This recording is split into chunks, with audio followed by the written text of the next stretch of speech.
Bonjour à tous, aujourd'hui nous allons étudier ensemble les politiques structurelles. Nous tâcherons donc de répondre à la question suivante.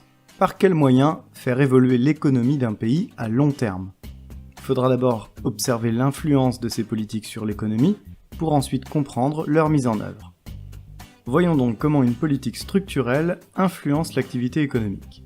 Les politiques structurelles ont des effets à long terme qui concernent directement les structures de l'économie et de la société.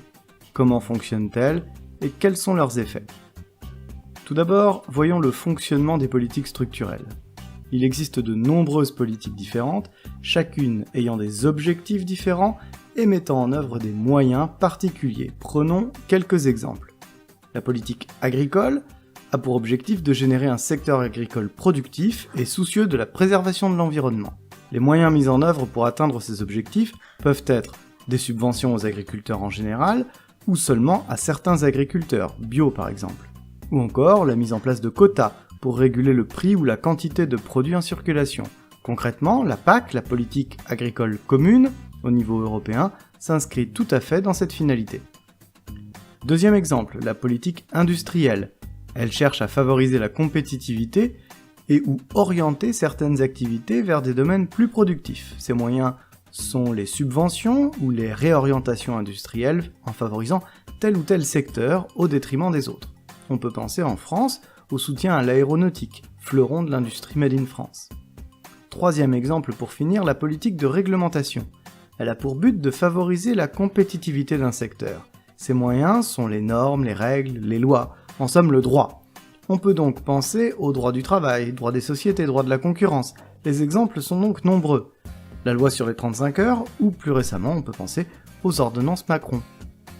Voyons maintenant les effets des politiques structurelles.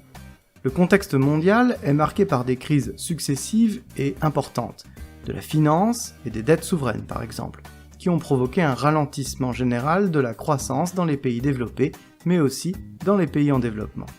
Il paraît alors nécessaire de mettre en place des réformes budgétaires, financières, institutionnelles, réglementaires profondes.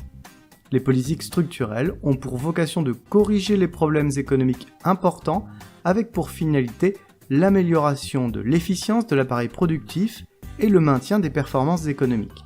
Elles visent à transformer les structures afin de les rendre plus adaptées au contexte.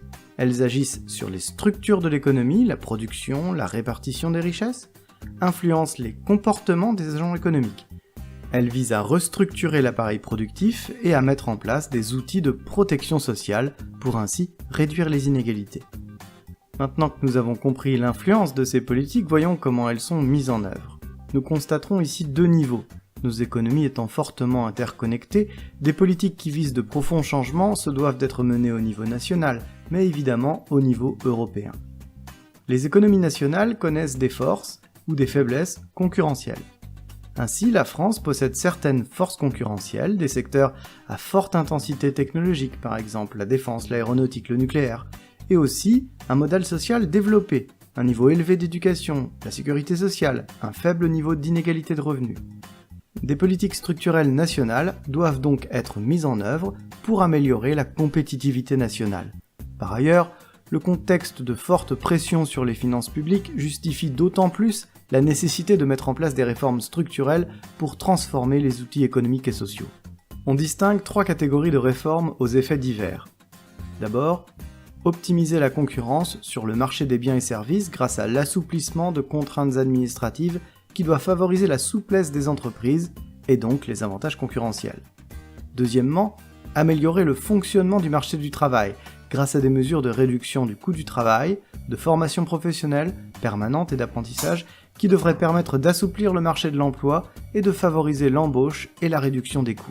Et enfin, simplifier l'organisation territoriale de la France par la création de métropoles qui favoriseront la croissance grâce à une meilleure productivité des bassins d'emploi. On rappellera cependant que les politiques structurelles sont de plus en plus envisagées dans un cadre communautaire. L'Union européenne est marquée par de fortes disparités socio-économiques entre régions, entre pays. Les PIB sont donc très hétérogènes, ce qui est préjudiciable à la cohésion de l'Union. Les politiques structurelles apparaissent comme un moyen de réduire ces disparités pour garantir la pérennité de l'Union. Par ailleurs, Les politiques structurelles, dans leur mise en œuvre, englobent des outils de régulation efficaces, par exemple une réforme de la réglementation fiscale, la mise en place de fonds de développement, pour créer de l'activité et des emplois, pour améliorer la vie des citoyens, pour contribuer au développement de certains secteurs dans lesquels l'Europe est compétitive.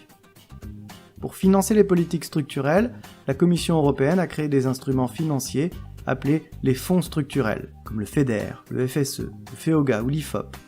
Chaque fonds a un objectif spécifique. Le FEDER, pour aider les régions en retard de développement, en reconversion économique ou en difficultés structurelles. Le FSE, dans le cadre de la stratégie européenne pour l'emploi. Le FEOGA, pour le développement et l'ajustement structurel des zones rurales. Et enfin l'IFOP, pour les évolutions structurelles dans le secteur de la pêche. Ces politiques communes permettent d'améliorer la valeur ajoutée communautaire en créant des leviers de croissance sur des secteurs clés de la compétitivité européenne. Voilà qui termine notre étude des politiques structurelles et tout notre thème sur les politiques économiques. Rappelez-vous l'essentiel, les politiques structurelles changent en profondeur l'économie d'un pays, mais cela prend du temps. L'État est acteur de ce changement, mais l'Union européenne tente aussi de transformer les États membres afin de réduire leurs disparités. Excellente révision à tous et à bientôt dans une nouvelle vidéo.